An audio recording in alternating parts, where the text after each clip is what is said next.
తెలుగు రాష్ట్రాల్లో అల్లు అర్జున్ ఎపిసోడ్ కి ఇప్పట్లో ముగింపు పడే అవకాశం అయితే కనిపించడం లేదు. తాజాగా ఏకంగా అసెంబ్లీలోనే అల్లు అర్జున్ పై చర్చ అయితే ఈ రోజు కొనసాగింది. ముఖ్యంగా తెలంగాణ ముఖ్యమంత్రి రేవంత్ రెడ్డి గారు అల్లు అర్జున్ పై విరుచుకుపడడం జరిగింది. అయితే రేవంత్ రెడ్డి గారి విషయాన్ని పక్కకు పెడితే ఎంఐఎం ఎమ్మెల్యే అయినటువంటి అక్బరుద్దీన్ ఓవైసీ అసెంబ్లీ వేదికగా అల్లు అర్జున్ పై సంచలన ఆరోపణలు అయితే చేయడం జరిగింది. ఇప్పుడు సోషల్ మీడియాలో అందరి చర్చ కూడా ఈ ఆరోపణలపైనే.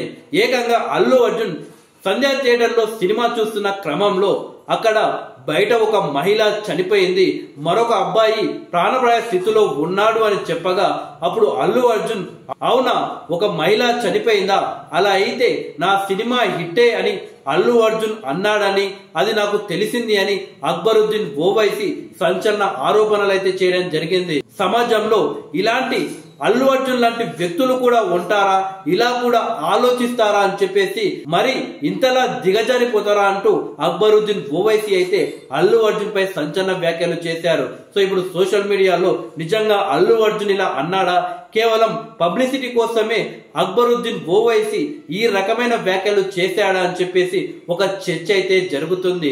సినిమా వాడైనా పొలిటీషియన్స్ అయినా మరి చావులతో రాజకీయం కావచ్చు, మరి చావులను ఈ రకంగా సెలబ్రేట్ చేసుకుంటారా అని అనుమానాలు కలుగుతున్నాయి. అయితే అక్బరుద్దీన్ ఓవైసీ చేసిన వ్యాఖ్యలపై మరి అల్లు అర్జున్ స్పందిస్తాడా లేదా అనేది ఆసక్తికరంగా మారింది.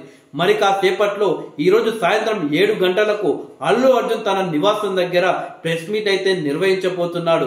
మరి ఆ ప్రెస్ మీట్ లో కేవలం సీఎం రేవంత్ రెడ్డి చేసిన వ్యాఖ్యలపైనే అల్లు అర్జున్ స్పందిస్తారా, లేక అక్బరుద్దీన్ ఓవైసీ చేసిన వ్యాఖ్యలపై కూడా అల్లు అర్జున్ స్పందిస్తారా అనేది ఇప్పుడు ఆసక్తికరంగా మారింది. మొత్తానికి అల్లు అర్జున్ ఎపిసోడ్ ఏదైతే ఉందో అది కేవలం అల్లు అర్జున్ కే కాదు, సినిమా ఇండస్ట్రీకి మొత్తం కూడా ఎఫెక్ట్ అయ్యే అవకాశాలు కనిపిస్తున్నాయి. కాసేపటి క్రితం అసెంబ్లీలో సీఎం రేవంత్ రెడ్డి గారు తెలంగాణ రాష్ట్రంలో బెనిఫిట్ షోలు, ప్రీమియర్ షోలు ఇక ఉండవు, ప్రభుత్వం అనుమతి ఇవ్వదు అని క్లియర్ గా చెప్పడం జరిగింది. మొత్తానికి అల్లు అర్జున్ వల్ల సినిమా ఇండస్ట్రీకి పెద్ద పెద్ద సినిమాలకైతే ఒక బిగ్ దెబ్బే అని చెప్పవచ్చు. ఎందుకంటే తెలుగు టాప్ హీరోస్ కి సంబంధించిన ప్రీమియర్ షోలు, బెనిఫిట్ షోలు చూడడానికి హైదరాబాద్ నగరంలో ప్రేక్షకులు ఏ రకంగా ఎగబడతారో మనకందరికీ తెలిసిందే. సో బెనిఫిట్ షోలు, ప్రీమియర్ షోలు ఒకవేళ రద్దు చేస్తే ఫైనాన్షియల్ గా సినిమాలకు మాత్రం ప్రభావం పడే అవకాశాలు అయితే చాలా ఎక్కువగా అని చెప్పవచ్చు.